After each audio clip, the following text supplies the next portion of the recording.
Hello everyone, welcome to Ask Jim Anything. This is episode number 3. I'm experimenting with the earphones in today because I want to make sure the audio is better. It's a little weird hearing myself, but let's go. So today I'm going to answer 10 questions. Today they were all submitted by me because I didn't do a good job at collecting guest questions or audience questions, but I'm going to get better in the future. And so if you have any questions or you have multiple questions, please let me know and I will do my best to answer them on the show. 2.5 minutes each per question, and we'll give you the best, often off the top answer I can. Sometimes I'll think about them before the show, but often I'm trying to get better at responding to them in the moment.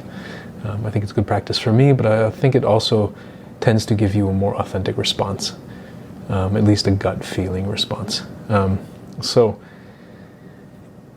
then afterwards I'll split these up into 2.5 minute clips and you can listen to them or watch them on YouTube, TikTok, Instagram, whatnot. And if you like what I'm doing, please go to jimkleiber.com/giving. The funding model I use for this is that I give stuff away to the public for free and the public decides to give me resources for free. No strings attached, because we care about each other and we want each other to do well. And we want to lift each other up and empower each other. So I'm going to end the intro and just jump right into it because I don't need 2.5 minutes for that. So here we go. Question number 1 of 10. What do you think of Trump doing a deal with the UAE in Trump cryptocurrency? So to be honest, I don't know too much about what happened today, partially because I read the article and I stopped. I felt so much anger and frustration and disappointment and helplessness that I think I kind of got overwhelmed and gave up reading the article. And the gist, from my understanding, is that there was a deal made not directly with the government in, I think it's UAE, but through someone who is state-sponsored for the government, doing a deal with Binance using Trump cryptocurrency. And I believe one of his kids was there. One of his sons was actually at this meeting, public meeting, I believe. Let me say very strongly, I don't believe that the President of the United States should be undermining the US dollar by selling his own private cryptocurrency. I think it is one of the most cash-grabbing, grifting, look at me, I use golden toilets, I want to be a king, emperor, puffing out of one's chest that I have seen in a very long time. I don't want a country that's run by a currency, or a world run by a currency by a man, by a single dude who frankly doesn't know what the heck he's doing with currencies or most economics. You can tell I feel very frustrated, very angry, because it is one of the most fundamental things that a government does, is to manage one's currency. I'm okay if the world wants to go towards a global currency. I think it might be good to not have to do all these exchange fees, but I really don't think that should be governed by a single man or even just a man's likeness. Can we please get global cooperation to actually solve problems instead of just perpetuating this strong man, puff out my chest, I think I know how to solve problem things? I'm so frustrated by it. And it just seems, I don't know how anyone else could have a different reaction, but I'm curious to hear other reactions. Next question. Fiery. Why do you think giving money to individuals will become more important? I had a conversation with a mentor today, and he kept saying, form a nonprofit organization. I don't know why you're so adamant, so stubborn about doing this as an individual. And I think it's one of the main reasons, there's many. One of the main reasons is that I believe the pace of change is accelerating, especially with AI and robotics, and that people may lose their jobs very quickly, and lots of people may lose them. And if that happens, Yuval Noah Harari has talked about this, Andrew Yang has talked about this, many people have talked about it. And if it happens, can people retrain fast enough to get the job? Is there actually an incentive for companies to create jobs? Or do companies want to create profit? And if companies want to create profit, do they want to create human jobs? Maybe they want to create robot jobs or AI jobs or agentic jobs, if you use the current AI terms. But human jobs? So what happens when people don't have the skills that are needed? Do we just forget about them? Or you can say, okay, maybe a job like I described is to have something to do and a way to receive money or resources. So maybe you could say, oh, people still have hobbies and things to do, that's great, but people need a way to receive resources. And I'm pushing on this so hard, that part of that because of that reason. The other part is because I think individuals fundamentally can be more risk-taking, can be more innovative, and can come up with new things that the majority of society would say, no, that's stupid, or that'll never work, or you're pushing against, don't even recognize that it's a worthy thing to fight for or fight against. Don't even recognize it's a fight. And so I think there's a huge power in investing in individuals and giving to individuals, because at the end of the day, we are individuals in a collective. And how we interact with each other is giving and receiving, and I think it's okay to give unconditionally with no strings attached to people in our lives, whether that's attention or money or other resources. Next question. Question number 3. Whom do you hate? I had a friend once ask me, he's like, it's not so much that you don't hate people, it's like, do you not even dislike anyone? And I want to make a clarification. I don't think there's anyone I hate. I don't think there's anyone really that I dislike. Now, there are plenty of behaviors that I hate. There are plenty of behaviors that I dislike. Behaviors, when I say hatred, they make me very angry, they make me very frustrated, very helpless, very riled up, afraid. Same thing when it comes to dislike, maybe to a lesser degree. And I try to echo what Martin Luther King Jr. talked about in his speech, Loving Your Enemies. And he says, when I say loving your enemies, I'm not talking about, loving who they are, their good intentions, their goodwill. There's plenty of people who talk to me, I don't like how they talk to me, I don't like how they treat me, I don't like how they behave with me. But it's about believing in their redemptive goodwill. And so when it comes to whom do I hate, I think there's no particular, I don't even hate Trump. I don't hate Putin. I don't hate men who have broken up my relationships with women. I don't hate women who have broken up with me. I don't hate my parents. I don't hate the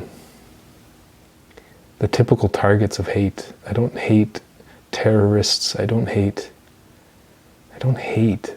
I sure don't want to hate. Sometimes I get thrown into a loop where I noticed the other day I was going down a deep dark spiral, and the spiral was like me being so filled with hatred and anger towards other people.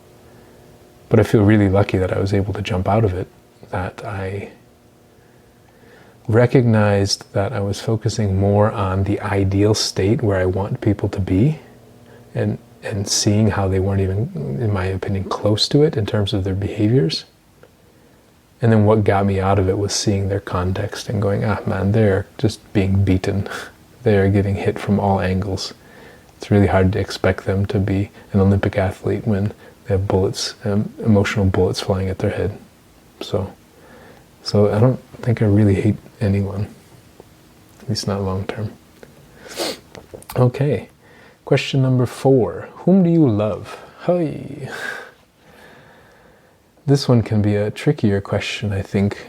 I talked to a guy yesterday met him at the Mexican restaurant, and we just talked for maybe an hour, talking about ideas here, ideas there, and he said he wanted to do something bringing people together, having them learn about each other's music, play games together, really just bond and not talk about the politics, not talking about the other things. And he said one of the reasons why was because it could be, you can't really get in trouble for doing something like that. It's not really illegal, or It's hard for people to hate on doing that. But I think it's actually very easy for people to hate on showing love towards each other, especially showing love towards someone else that one should not show love to. That could be a specific individual. If you're in a romantic relationship, often that could be a whole gender. If you are in a specific religious group or a national group or an ethnic group, it can be showing love to someone in the opposite group or in your rival or enemy group. It could just be in a one-on-one. It's like when two of your friends are fighting and you show love to both of them, that can cause problems on both sides. Oh, you care about them, you don't care about me. So I struggle sometimes answering this question because I think I love everyone. Does that mean I want to marry everyone? No. But do I have kind of a deep love, a deep respect of one's humanity, that people are trying their best and struggling in this world, and to see people's good intentions? I fight so hard to get there. Like I said, sometimes I slip out of it, but this answer can be more controversial for people than the hate answer, because we can get jealous, we can get scared that the person's going to leave us, and more than anything, I wonder if it's that we feel embarrassed or ashamed that if somebody we care about loves somebody that we hate, then it's like we recognize that we're the ones filled with hatred and that we can't get over it. I don't know. I don't know what the root of it is. I just know that often there's a desire for people that we love to not love other people, and I don't play very well with that desire. Okay, question 5 of 10. What do you miss about childhood? Sports. Sports. I played a lot of sports as a kid. Probably from like age 5, officially organized sports, like age 5 to 18. Most of the sports. Football, soccer, European football, basketball, baseball, hockey, tennis, ran track for a season. I just miss being so athletic. I did a little bit of Krav Maga in my late 20s, I think. I just miss that feeling of being athletic and being involved in the competition. And I recognized it the other day. I went up to a sports store that's in my old town. It's a soccer store.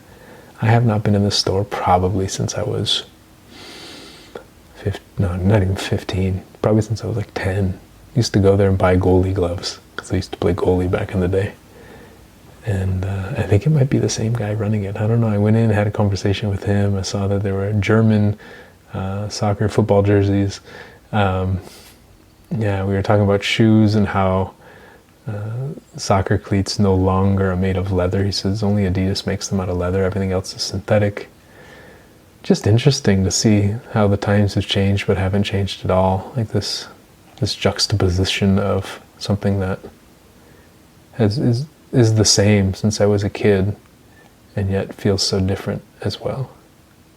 Maybe that's just a reflection on childhood too, that some aspects of our childhood and our lives maintain the same, remain the same rather, and some things feel so different.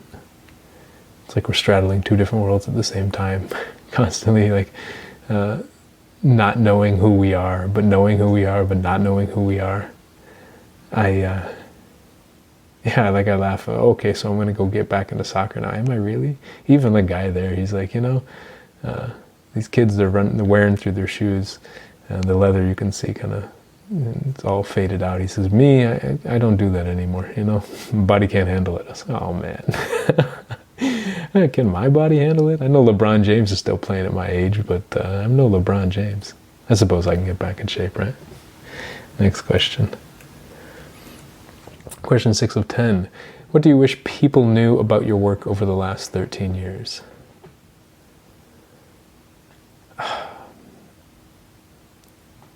That even though I am not constantly showing it in the public, I've been working so damn hard on this stuff. I think it's so easy to think that if somebody is not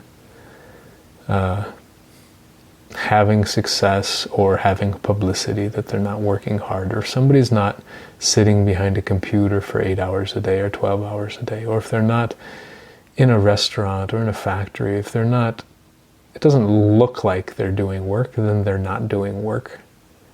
And part of me is just fighting against this culture that we have in the US especially, but other parts of the world, where it's like disrespectful to be lazy. In other words, it's disrespectful to not be working hard, and working hard is such a celebrated value. And for me, and maybe it's different than, I think it's different than other people. Even when it looks like I'm not working, if I'm doing some type of escape, I'm still thinking about work. I'm still trying to connect the dots and see how that might help with work, but I'm seeing how work might help with life. I'm seeing how all these things might swirl together and improve my living situation. And yeah, so I think maybe it's that I've been thinking and working on this stuff a lot more than people may realize, and that even things that look like distractions to me are often, or like to you, are often ways for me to try to figure out how to improve what I'm doing for myself and for other people. Yeah, because it really riles me up when people are like, oh, but you don't do any work, you're so lazy, all you do is sleep. And they're like, really? Are you serious? Like, I go to the bar, and what do I do at the bar? I talk about work. Because work is emotion. Work and life, the balance, like, they blend together for me. And so, yeah, there's this frustration when people, but at the same time, I imagine maybe they just want to see more of my work. They want to see more of me. They're sad that I'm not sharing more with them. It's not that they don't think I'm doing it. Maybe it's just that I'm not sharing. Oops, time ran out. So maybe it's just the not sharing aspect. Question 7 of 10. Who is one surprising guest you'd like to have on your podcast? I thought about it the other day, and I almost want to have somebody on the podcast where the conversation is like, where most people might think that the conversation was bad, or maybe they were overrunning me, where they won't let me speak at all, and they're just controlling the whole conversation and talking about conspiracies and talking about hatred and how the world's out to get us. Or maybe it's where people aren't talking at all, and it's just silence, and I keep trying to pull teeth to get them to say anything, and it's just one of those awkward interactions. I think I want to have one of those people on the show just because I think we need to recognize that it's okay to be uncomfortable and natural on the internet, that we don't have to polish everything and edit everything and cut out all the ums and the ahs and the human moments. The irony is that AI is trying to get better at these human moments. Because when AI does not say, then we think it's a robot. And yet we are trying to become more like robots and cut out all of these human missteps. Missteps, see? The little giggles and everything.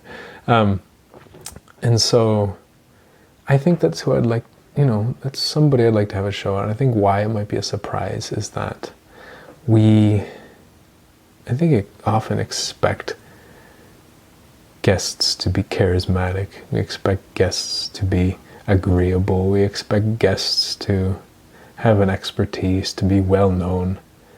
Part of me just wants to have like some random person that the conversation's not that good, and but it's real. It's real, and it shows two people trying to have a conversation and not necessarily succeeding, but also not giving up. So in a way succeeding because the conversation still happens. Whereas I think sometimes giving up is the thing that really kills and makes a conversation a loss, because then we lose the conversation. All right. Next question. Question number 8. Fashionable or functional, which do you tend to choose? Hey, man, I am almost always functional. Hey, I don't know if it's the engineering background in me, or if it's because, I don't know, like I had some trouble with my feet before, and I switched to these barefoot shoes, and I love them. At first, it was the barefoot running shoes, the toe shoes. So, the shoes look like you can see all 5 fingers. They're literally called 5 fingers. And yeah, they're not the most fashionable, but they're very functional. They feel comfortable. And I think it's not just my style, right? If I'm wearing shoes or if I'm wearing a shirt or jeans, I often try to go for function, not just comfort, but function, whether it's got zippable pockets and things like this, over how it looks. And I know a lot of people don't. I think a lot of people actually choose fashion over function. And part of me appreciates that. It admires that. A part of me gets really annoyed by that. It's like, why would you wear those shoes? They're going to hurt your feet. Oh, and you now have problems with your feet, but you're still wearing those shoes. That makes no sense to me at all. But I don't think it's just with fashion clothing. I think it's also with websites or Instagram video quality. My last video did not have very good quality, and I know people are like, dude, you got to improve the quality. You need better lighting, you need better sound, you need better this. I'm like, part of that's function, right? I think at some point the high levels of design, the high levels of fashion also blend with functionality, at least in my opinion. Something I was reading, it said that like some of the best designed things we never even notice because they're so well designed. The handle of a hammer or a kitchen utensil, so well designed that we don't even notice it. So yeah, I mean, I definitely choose the function is probably front and center for me, but I'm trying to get better at blending the two and not just giving up on function. So if you have suggestions on how to make these Instagram videos, these shorts prettier and more fashionable, please let me know. Functional, yes, if you have suggestions, I'd like that too, but I feel pretty confident in that sphere. Question 9 of 10. Ooh, these are long. Do you guys like these 10 questions? Anyways, question 9 of 10. What is it like being a white man in Africa? Oh. I tell people it's kind of like being a celebrity. Like a nameless celebrity. It's almost like, the story I'd say is like me walking down the street. It's like everyone sees me and goes, oh, hi, Brad Pitt. How are you, Brad Pitt? Oh, nice to meet you, Brad Pitt. And then I go, but I don't think I'm Brad Pitt. But it's like maybe Tom Hanks, or it's like being a very famous celebrity where people often assume that I have a lot of money and I have a lot of fame and connections, and that brings the minuses and the pluses. And the minuses being people often want to ask me for money. People often get angry if I don't give them money. People often ask me for jobs overseas in the US. Like I can just snap my fingers and get them a work visa. People assume that maybe I think I'm better than them. People assume maybe I don't care about them or want to talk to them. So maybe those are some of the minuses. Some of the pluses obviously are very related. It's like I get more access to opportunities. It's almost like I'm given more trust than I deserve. I remember when I lived in Tanzania, they put me on some business plan competition judging. I was like, I shouldn't be judging this. I'm 21, 23? Why am I a judge for this business plan competition? Oh, you're American. Okay, so because of wealth disparity, it's going there just as an American. Yeah, we tend to have more money. And so there's also access to certain groups that tend to be more cosmopolitan, and often those ones are the upper classes in these countries. Just because a lot of times the wealth, like the income distribution, is not very equal.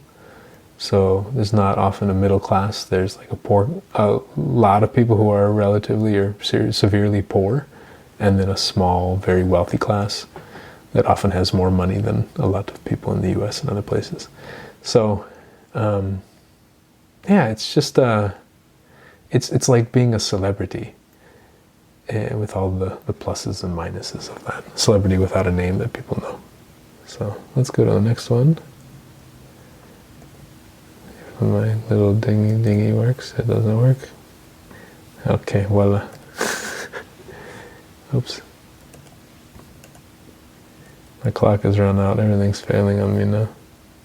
Look at me now. Okay, we'll just do this one quick. Question 10 of 10. What is it like being a white man in the U.S.? Hey, I mean, just simultaneously nothing special, but also kind of that, not the celebrity, but kind of looked up to in some way, but it's also nothing special, and it also depends so much on one's socioeconomic background and where they live. And I mean, a white person in a rich suburb is different than a white person in a poor urban area or poor rural area. A white person who has academic, like college background, is different than someone who has a trades background or a retail background, or different types of jobs that way, or factory background. So yeah, it's a mix. I think it's much more clear cut when I go overseas, whereas here, especially overseas to Africa, whereas here, I think it's more mixed. Yeah. People say that there's like a lot of white privilege in the US, and it's like, they've never been to Africa. You know how much white privilege there is in Africa? Hey, we're seeing like celebrities often, whereas it's not that extreme here. It definitely exists. I really just don't think it's as sharp of a distinction as it is in Africa, or maybe Latin America or Asia, some other parts of the world. Whereas here in the US, it's more subtle. It's more, yeah. I don't really know. This is something I'd want to think about and talk about a little more, because me talking about being a white man in Africa, I feel more confident and comfortable. I feel a little more afraid talking about being a white man in America, to be honest. It's like, maybe since the gap is not so big, there's more kind of a tussling and kind of a fighting back and forth. There's definitely still a gap being there, but not as like dramatic. Huh. Yeah, I don't know. So I'm going to end on that one. I don't know how long this was. Like, the clock ended and everything's failing. Reflection. Let me just do a minute or two. What is coming up for you right now? It is a lot to answer 30 minutes of questions non-stop. Ba, ba, ba. Once like 25 minutes, whatever. It's a lot. Especially if people aren't interacting with me, especially if I'm asking myself all the questions. It feels maybe helpful in some way. It feels a bit lonely. I almost want other people to ask the questions. I don't know why my accent started to become a bit more Irish, or at least what I assume to be Irish. Yeah, I wish, I want people to ask questions. Please ask me questions. If you like this format, actually I'm starting to get some doubt, to be honest. I'm starting to feel a little bit of doubt whether this format is something that I should do every day, or whether people would enjoy it, whether it's satisfying a need for people to hear. And then I get some frustration of, why do I care so much if people hear it? Because, I don't know. Yeah, maybe it's helping me to reflect, and I appreciate it, but I like interacting with other people. I like having conversations. Just conversation with myself? Nah. I could sit in a forest and do that and go crazy. I like interacting with other people. So, yeah, if you have any questions, it's been like even personal conflicts that you're going through, or any sort of challenge or curiosity, or about me or about life especially, I'd love to help. So please, that's kind of the conclusion of, yeah, it feels maybe longer when I'm asking myself the questions, and also maybe just the uncertainty of like, do people want to hear me ask myself questions, or are they curious to hear what other people are asking me? So yeah, not knowing if people want to listen or watch this one, but might as well just be really doubtful and upfront, right? Or at least really upfront about the doubt. Anyways, I am going to finish the episode now, and would love to hear your feedback. I would love to hear your questions. Would love to hear your comments. Would love to start a conversation with you. So if you're interested, please check out jimkleiber.com/show to listen to more of these episodes, also go to jimclever.com/giving to give not just money, but there's non-financial ways, so you can contact me through there, send me questions and things like that. So, all right, take care, y'all.